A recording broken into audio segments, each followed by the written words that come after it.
มีคนถามว่าเป็นอย่างต้องเฮียนคอร์สนายหน้าหับผลิตแบรนด์สินค้าแบบจับเสือมือเปล่าอันนี้จากใจเลยนะหนึ่งเลยคือเฮาได้เฮียนรู้เทคนิคที่ดีและถูกต้องโดยที่บ่ต้องไปลองผิดลองถูกสองคือเฮาจะมีเครื่องมือให้เครื่องมือที่สามารถลงมือเฮ็ดเวียกได้เลยหลังจากเรียนจบและที่สำคัญเครื่องมือนี้เฮาสามารถใช้ได้ตลอดชีวิตบ่มีวันหมดกำหนดอีก3เฮาได้สิทธิพิเศษที่เฮาได้ส่วนลด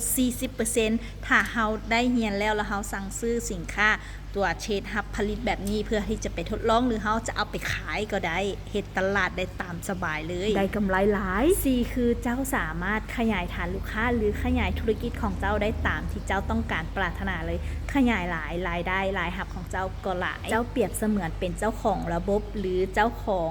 บริษัทเองได้เลยเพราะว่าผลตอบรับกำไรมัน 40% บอกเลยว่ามันได้หลายอีหลีหน้าที่ของเจ้าบ่ได้มีอย่างยากเลยบ่ต้องเจ็บหัววุ่นวายรายจ่ายในแต่ละเดือน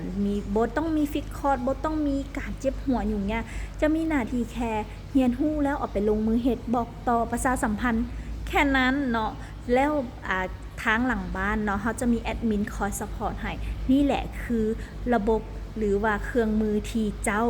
ควรพิจารณาเป็นพิเศษและนี่คือเครื่องมือที่ตีเลือกและอยากให้ทุกคนได้เข้ามาเรียนรู้ศึกษาถ้ามื้อนี้เจ้าอยากเรียนรู้ศึกษาการเป็นนายหน้าหับผลิตแบรนด์แบบขั้นพื้นฐานนะ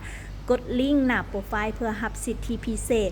เข้าเรียนรู้ฟรีได้เลย